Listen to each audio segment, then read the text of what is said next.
S Ravi. ಮಾನ್ಯ ಸಭಾಪತಿಗಳ ಚುಕ್ಕೆ ಗುರುತಿನ ಪ್ರಶ್ನೆ 127 ಮಾನ್ಯ ಮುಖ್ಯಮಂತ್ರಿಗಳಲ್ಲಿ ಕೇಳಲು ಬಯಸುತ್ತೇನೆ. ಸಭಾನಾಯಕರು ಮುಖ್ಯಮಂತ್ರಿ ಮಾನ್ಯ ಮಾನ್ಯ ಸಭಾಪತಿಗಳ ಭಾಳ ಮಹತ್ವವಾಗಿರ್ತಕ್ಕಂಥ ಪ್ರಶ್ನೆ. ನಾನು ಕೇಳಿರ್ತಕ್ಕಂಥ ಪ್ರಶ್ನೆ ರಾಜ್ಯದಲ್ಲಿರುವ ಮೂಲ ಆದಿವಾಸಿಗಳು ಜೇನುಕುರುಬ, ಕೊರಗ, ಈ ರೀತಿಯಾಗಿರ್ತಕ್ಕಂಥ ಈರುಳಿಗ, ಸೋಲಿಗ, ಸಿದ್ದಿ, ಬೆಟ್ಟಕುರುಬ, ಕುಡಿಯ, ಮಲೆಕುಡಿಯ, ಪಣಿಯನ್ನು, ಎರವ, ಅಸಲರು ಮತ್ತು ಗೌಡಲು, ಈ ರೀತಿಯಾಗಿ 12 ಅರಣ್ಯಾಧಾರಿತ ಮೂಲ ಆದಿವಾಸಿಗಳ ಬುಡಕಟ್ಟುಗಳ ಅಭಿವೃದ್ಧಿಗಾಗಿ ವಿಶೇಷ ಅಭಿವೃದ್ಧಿಗಳ ಯೋಜನೆಯನ್ನು ರೂಪಿಸುವ ಜೊತೆಗೆ ಅವರ ಬಗ್ಗೆ ಕಲೆ, ಸಂಸ್ಕೃತಿ, ಭಾಷೆ ಮತ್ತು ಇತರ ವಿಷಯಗಳ ಬಗ್ಗೆ ಅಧ್ಯಯನ ಮಾಡಿ ಉಳಿಸಿಕೊಳ್ಳಲು ಮೂಲ ಆದಿವಾಸಿಗಳ ಅಧ್ಯಯನ ಕೇಂದ್ರವನ್ನು ಪ್ರಾರಂಭ ಮಾಡಲಾಗಿದೆ. ಅದಕ್ಕೆ ಸಾಕಷ್ಟು ಅನುದಾನವನ್ನು ಒದಗಿಸಿದ್ದೀರಾ. ಅದರ ಕಾರ್ಯ ವೈಖರಿ ಯಾವ ರೀತಿ ನಡೀತಾ ಇದೆ, ತೆಗೆದುಕೊಂಡಿರ್ತಕ್ಕಂಥ ಕ್ರಮಗಳು ಏನು ಅಂತೇಳಿ ಮುಖ್ಯಮಂತ್ರಿಗಳಿಂದ ಉತ್ತರವನ್ನು ಬಯಸಿದ್ದೆ. ಆದರೆ ಧ್ವನಿ ಇಲ್ಲದ ಸಮಾಜ ಇವೆಲ್ಲ. ಧ್ವನಿ ಇಲ್ಲದ ಸಮಾಜ ಅನ್ನೋದಕ್ಕಿಂತ ಇವರಿಗೆ ಪ್ರಾತಿನಿಧ್ಯವೇ ಇಲ್ಲದೆ ಇರ್ತಕ್ಕಂಥವ್ರು, ವಿಶೇಷವಾಗಿ ಕಾಡು ಮತ್ತು ಕಾಡಂಚಿನಲ್ಲಿರ್ತಕ್ಕಂಥ ವಾಸ ಮಾಡ್ತಾ ಇರ್ತಕ್ಕಂಥವ್ರು, ಇವರ ಬಗ್ಗೆ ಇರ್ತಕ್ಕಂಥ ಮಾಹಿತಿಯನ್ನು ಅವರು ಆದಿವಾಸಿಗಳು ಇರ್ತಕ್ಕಂಥ ವರದಿಯನ್ನು ಅವ್ರು ಕೊಟ್ಟರೆ ಅವ್ರು ಬಂದು ಪಾಪ ನನ್ನನ್ನು ಭೇಟಿ ಮಾಡಿ, ಕೃಷ್ಣಮೂರ್ತಿ ಅಂತೇಳಿ ನಮ್ಮ ಕನಕಪುರ ತಾಲೂಕಿನಲ್ಲಿ ಈರುಳಿಗ ಮೊದಲನೇ ಗ್ರಾಜ್ಯುಯೇಟ್, ಅವನು ನಮ್ಮ PhD ಮಾಡಿರ್ತಕ್ಕಂಥವನು, ಹಲವರ ಸಹಾಯದಿಂದ ಅವನು ಮಾಡಿದ್ದಾನೆ. ಅಂಥ ಒಬ್ಬ ಹುಡುಗ ಸ್ವಲ್ಪ ಈ ಒಂದು ವಿಚಾರದಲ್ಲಿ ಒಂದು ಹೋರಾಟವನ್ನು ಮಾಡ್ತಾ ಇರ್ತಕ್ಕಂಥದ್ದು. ವರದಿಯನ್ನು ನೋಡಿದ್ರೆ ನಮಗೆ ಗಾಬರಿ ಆಗ್ತದೆ. ಬಜೆಟ್ನಲ್ಲೂ 25-26ರ ಬಜೆಟ್ನಲ್ಲೂ ಕೂಡ ಇವ್ರ ಬಗ್ಗೆ ಪ್ರಸ್ತಾಪ ಮಾಡಲಾಗಿದೆ. ಪ್ರಸ್ತಾಪ ಮಾಡಿ ಇವರಿಗೆ ನಾವು ವಿಶೇಷವಾಗಿ ಇವ್ರಿಗೆ ಸಾಕಷ್ಟು ಅನುದಾನವನ್ನು ಒದಗಿಸ್ತೀವಿ ನಾವು ಅಂತ ಹೇಳ್ತೀವಿ. ಆದರೆ ಈ ಉತ್ತರ ಸಂಪೂರ್ಣ ನಿರಸವಾಗಿರ್ತಕ್ಕಂಥ ಉತ್ತರ. ನಾನು ಮುಖ್ಯಮಂತ್ರಿಗಳಿಂದ ಈ ಉತ್ತರವನ್ನು ನಿರೀಕ್ಷೆ ಮಾಡಿರಲಿಲ್ಲ. ಮಾನ್ಯ ಸಭಾಪತಿಗಳೇ, ಧ್ವನಿ ಇಲ್ದಕ್ಕಂಥ ಸಮಾಜಕ್ಕೆ ನಾವು ಸಮಾಜವನ್ನು ನಿರ್ಮಾಣ ಮಾಡಬೇಕಂತ ಒಂದು ದೈವಾದಂಥ ಉದ್ದೇಶವನ್ನು ಇಟ್ಕೊಂಡು ಮಾಡ್ತಾ ಇರ್ತಕ್ಕಂಥ ನಮ್ಮ ಸರ್ಕಾರದಿಂದ ಇಂಥ ಒಂದು ಉತ್ತರ ಬರ್ತದೆ ಅಂತಕ್ಕಂಥ ನಿರೀಕ್ಷೆ ನನ್ನಲ್ಲಿ ಇರಲಿಲ್ಲ. ಯಾಕಂದ್ರೆ ಇವ್ರ ಧ್ವನಿನೇ ಇಲ್ಲ. ನೀವು ನೋಡಬೇಕು, ಪಣಿಯನ್ನಂಥ ಒಂದು ಪಣಿಯನ್ನ ಸಮಾಜ ಮೈಸೂರು ಮತ್ತು ಕೊಡಗು ಜಿಲ್ಲೆಯಲ್ಲಿ ಇರ್ತಕ್ಕಂಥದ್ದು. ಅವ್ರ ಸಂಖ್ಯೆ ಇರೋದೇ 258 ಮಹಿಳೆಯರು, 237 ಪುರುಷರು.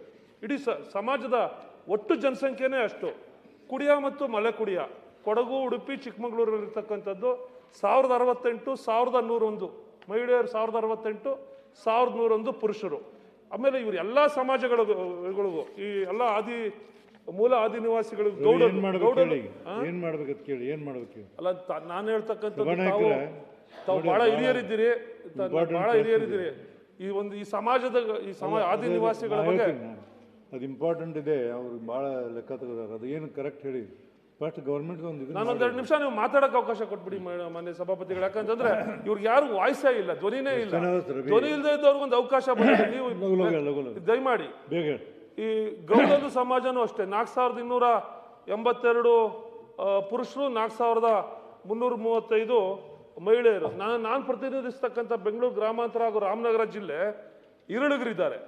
4992 ಮಹಿಳೆಯರು, 5267 ಪುರುಷರು. ನಾನು ಈ ರೀತಿಯಾಗಿ 12 ಸಿದ್ಧಿ ಇರ್ಬೋದು, ಎಲ್ಲ ಸಮಾಜಗಳ ಅಸಲರು ಇರ್ಬೋದು, ಬೆಟ್ಟಕುರುಬರು ಇರ್ಬೋದು, ಎಲ್ಲರ ಜನಸಂಖ್ಯೆಯು ಇದೇ ರೀತಿಯಲ್ಲಿ ಇರ್ತಕ್ಕಂಥದ್ದು. ಅದರಲ್ಲಿ ನಾವು ಕ್ಷೀಣಿಸ್ತಾ ಇರ್ತಕ್ಕಂಥದ್ದು. ಜನಸಂಖ್ಯೆ ಬೇರೆ ಕಡೆ ಎಲ್ಲ ಏರ್ತಾ ಇದ್ರೆ ಈ ಸಮಾಜದ ಜನಸಂಖ್ಯೆ ಕ್ಷೀಣಿಸ್ತಾ ಇದೆ ದಿನೇ. ಇವರು ಹಲವಾರು ಕಾಯಿಲೆಗಳಿಗೆ, ಪೌಷ್ಟಿಕ ಆಹಾರಾಂಶಗಳ ಕೊರತೆಯಿಂದ, ಇನ್ನಿತರ ವಿಶೇಷ ಕಾರಣಾಂತರಗಳಿಂದ ಈ ಸಮಾಜದ ಜನಸಂಖ್ಯೆ ನಮ್ಮ ಮುಂದೆನೆ ನಾವು ಯಾವುದೋ ಪ್ರಾಣಿ ವನ್ಯಜೀವಿಗಳು ಕ್ಷೀಣಿಸ್ತಾ ಇದೆ ಅಂತೇಳಿ ಅವಕ್ಕೆ ಆದ್ಯತೆಯ ರೂಪದಲ್ಲಿ ನಾವು ವಿಶೇಷವಾದಂಥ ಕಾರ್ಯಕ್ರಮಗಳನ್ನು ಹಮ್ಮಿಕೊಂಡು ಅವ್ರ ಜನಸಂಖ್ಯೆಯನ್ನು ಹೆಚ್ಚಿಸಲಿಕ್ಕೆ ನಾವು ನಾಗರಿಕ ಸಮಾಜವಾಗಿ ನಾವು ಕೆಲಸವನ್ನು ಮಾಡ್ತೀವಿ. ನಮ್ಮದೇ ಆದಂಥ ಮನುಷ್ಯರ ರೂಪದಲ್ಲಿರ್ತಕ್ಕಂಥ ಇವರು ಆದಿವಾಸಿಗಳ ಬಗ್ಗೆ ನಾವು ನಾಗರಿಕ ಸಮಾಜವಾಗಿ, ಒಂದು ಸರ್ಕಾರವಾಗಿ ನಾವು ನಮ್ಮ ಜವಾಬ್ದಾರಿಯನ್ನು ನಿರ್ವಹಣೆ ಮಾಡದಿದ್ರೆ ಹೇಗೆ? ನಿರ್ವಹಣೆ ಮಾಡಲಿಕ್ಕೆ ಅವ್ರು ಕೇಳಿರ್ತಕ್ಕಂಥ ಹಣ ದೊಡ್ಡ ಹಣ ಏನಲ್ಲ. ಒಟ್ಟಾರೆ ಅವ್ರು ಕೇಳಿರ್ತಕ್ಕ ಅವ್ರು ಒಂದು 11 ಹುದ್ದೆಗಳನ್ನು ಕೇಳಿ ಒಂದು ಮೂಲ ಆದಿವಾಸಿಗಳ ಅಧ್ಯಯನ ಸಮಿತಿ ಮಾಡಬೇಕು. ಆಮೇಲೆ ಇವ್ರು ಎಲ್ರಿಗೂ ವಿಶೇಷವಾದಂಥ ಭಾಷೆ, ಅವ್ರದ್ದೇ ಆದಂಥ ಪಣಿಯನ್ಗೆ ಒಂದು ಭಾಷೆ, ಇರಳಿಗರಿಗೆ ಒಂದು ಭಾಷೆ, ಬೆಟ್ಟ ಕುರುಬರಿಗೆ ಒಂದು ಭಾಷೆ, ಜೇನು ಕುರುಬರಿಗೆ ಅವ್ರದ್ದೇ ಆದಂಥ ಒಂದು ಭಾಷೆ, ವಿಶೇಷ ಸಂಸ್ಕೃತಿ ಮತ್ತು ಭಾಷೆಗಳಿರ್ತಕ್ಕಂಥದ್ದು. ಇವೆಲ್ಲವೂ ಕುಸಿತಾ ಇರ್ತಕ್ಕಂಥ ಸಂದರ್ಭದಲ್ಲಿ ಇದಕ್ಕೆ ಅಧ್ಯಯನ ಮಾಡಬೇಕು ಅಂತೇಳಿ ಕೇಳಿರ್ತಕ್ಕಂಥದ್ದು. ಒಟ್ಟಾರೆ ಅವ್ರು ಕೇಳಿರ್ತಕ್ಕಂಥ ಬಡ್ಜೆಟೇ ಒಂದು 3 ಕೋಟಿ ರೂಪಾಯಿ ಆಗ್ಬೋದೇನು ಅಷ್ಟೇ. ಅದನ್ನು ಕೊಡಲಿಕ್ಕೆ ಈ ಬುಡಕಟ್ಟು ಅಧ್ಯಯನ ಸಮಿತಿಯಲ್ಲಿ ಅವರಲ್ಲೇ ನೀವು ಕೊಡಿ ಅಂತಂದ್ರೆ ಇವ್ರು ಧ್ವನಿನೇ ಇಲ್ಲ. ಆಮೇಲೆ ಇನ್ನೂ ಒಂದು ವಿಶೇಷ, ಈಗ ಮೊನ್ನೆ ನಾವು ಮಾತಾಡ್ತಾ ಇದ್ರು, ಐವನ್ ಡಿಸೋಜ ಅವರು ಒಂದು ಅಭಿನಂದನೆ ತಮ್ಮ ಮುಖ್ಯನೇ ಸಲ್ಲಿಸಲಿಕ್ಕೆ ಇರುಳಿಗರಿಗೆ ಒಂದು ಮೊದಲನೇ ಡಾಕ್ಟ್ರು ಪದವಿಯನ್ನು ಪಡೆದಿದ್ದಾರೆ, ಅವ್ರಿಗೆ ಅಭಿನಂದನೆ ಸಲ್ಲಿಸಬೇಕು ಅಂತೇಳಿ ಈ ಸದನ ನಿರ್ಣಯ ಕೂಡ ಕೈಗೊಳ್ತು. ಅವ್ರಿಗೆ ಎಲ್ಲಿ ಉದ್ಯೋಗ, ನಾವು ಎಲ್ಲಿ ಉದ್ಯೋಗ ತಗೋಬೇಕು, ಯಾರು ನಮ್ಗೆ ಉದ್ಯೋಗ ಕೊಡ್ತಾರೆ ಅವ್ರು ಹೇಳೋದು ಮಾತಾಡಕ್ಕೆ ಅವಕಾಶ ಕೈ ಮಾಡಿ. ನೋಡಿ 3 ಕೋಟಿ ಯಾವುದು ಲೆಕ್ಕಲ್ಲ ಅವ್ರು ಹೇಳೋದು. ಅದಕ್ಕೆ ನೋಡಿ ಸರ್ಕಾರ ಅವ್ರು ಹೇಳೋದು ಭಾಳ ಸೂಕ್ತ ಇದೆ. ನೋಡಿ 3 ಕೋಟಿ ಯಾವ ಸರ್ಕಾರ. ಈಗಾಗಲೇ ಅವ್ರು ಹೇಳಿದಂತೆ ಈಗಾಗಲೇ ಮೈಸೂರಿನಲ್ಲಿ 4/2/2015 ಅಲ್ಲ ಕೇಂದ್ರ ಅದನ್ನು ಉತ್ತರ ಬಿಡಿ. ಅದರಲ್ಲಿ ಒಂದು ಘಟಕ 3 ಕೋಟಿ ದುಡ್ಡು ಕೇಳ್ತಾರೆ ಅವ್ರು, ಅದಕ್ಕೆ ಯೋಗ್ಯತೆ ಅದನ್ನು ಮಾಡಕ್ಕೆ ಹೇಳಿ ಸರ್ಕಾರ ತೋಳಿ. ಆಯ್ತು ಸರ್, ಈಗ ಅವ್ರು ಹೇಳಿರ್ತಕ್ಕಂಥ 3 ಕೋಟಿ ಕೊಡ್ತೀವಿ ಅಂತ ಹೇಳಿ. ಈಗಾಗಲೇ ಅವ್ರಿಗೆ ಏನು ಪ್ರಸ್ತುತ ಇರತಕ್ಕಂಥ ಸಿಸ್ಟಮ್ನೆಲ್ಲ ಇದರಲ್ಲಿ ನಾವು ಎಕ್ಸ್ಪ್ಲೈನ್ ಮಾಡಿದ್ವಿ. ಅವ್ರು ಹೇಳಿರುವಂಥ ರೀತಿಯಲ್ಲಿ ಅವರು 13 ಮೂಲಜಾತಿಯ ಆದಿವಾಸಿಗಳಿಗೆ ಪ್ರತ್ಯೇಕವಾದಂಥ ಒಂದು ಬಜೆಟ್ ಮಾಡಬೇಕು ಅಂತ ಹೇಳ್ತಾರೆ. ಈಗ ಒಟ್ಟಾರೆ ಬಜೆಟ್ನಲ್ಲಿ 1,82,00,000 ಈಗ ಆಲ್ರೆಡಿ ಖರ್ಚು ಮಾಡಿದ್ದಾರೆ ಇಲ್ಲಿವರೆಗೂ. ಮುಂದೆ ಇರ್ತಕ್ಕಂಥ ಇದರಲ್ಲಿ ಅವ್ರು ಹೇಳಿದಾಗ 13 ಮೂಲ ಆದಿವಾಸಿಗಳಿಗೆ ಪ್ರತ್ಯೇಕವಾದಂಥ ಬಜೆಟ್ ಕೊಡಲಿಕ್ಕೆ ಪ್ರಯತ್ನ ಮಾಡಿದ್ವಿ. 25-26ರಲ್ಲಿ ಘೋಷಣೆ ಆಗಿದೆ. ಖಂಡಿಕೆ ಸಂಖ್ಯೆ ನನಗೆ ಸಿಗ್ತಾ, ಈಗ ಹೇಳ್ತೀನಿ ನಾನು ಅದನ್ನ. ಇವ್ರು ಮಾತಾಡಿರ್ತಕ್ಕಂಥದ್ದನ್ನ ಕೊಟ್ಟರೆ ಸಾಕಾಗಿದೆ. Already committed sir, budget committed. ಆ ಕಮಿಟೆಡನ್ನು ಮಾಡೋದಕ್ಕೆ ನಾನು ಮುಖ್ಯಮಂತ್ರಿಗಳಿಂದ ಏನೋ ಮುಖ್ಯಮಂತ್ರಿಗಳು ಪ್ರತಿನಿಧಿಸ್ತಾ ಇರ್ತಕ್ಕಂಥ ಈ ಖಾತೆ ಮುಖ್ಯಮಂತ್ರಿಗಳು ಬರ್ತಾರೆ, ಸಮಾಜಕ್ಕೆ ಒಂದು ನ್ಯಾಯ ಸಿಗ್ತದೆ, ನಾವು ಧ್ವನಿ ಎತ್ತಿದ್ರೆ ನಿಜಕ್ಕೂ ಇವತ್ತು ಅವ್ರ ಬದುಕಿಗೆ ಒಂದು ಬಂಗಾರ ಆಗ್ತದೆ. ಬಂಗಾರ ಆಗೋದು ಬೇಡ, ಆ ಕ್ಷೀಣಿಸ್ತಾ ಇರ್ತಕ್ಕಂಥ ಸಮಾಜಕ್ಕೆ ಒಂದು ನೆರವು ಸಿಗ್ತದೆ ಅನ್ನೋ ಒಂದು ಖಚಿತವಾದಂಥ ಭರವಸೆ ಮುಖ್ಯನ ಆ ಸಮಾಜ ನಿರೀಕ್ಷೆ ಇಟ್ಕೊಂಡಿದೆ.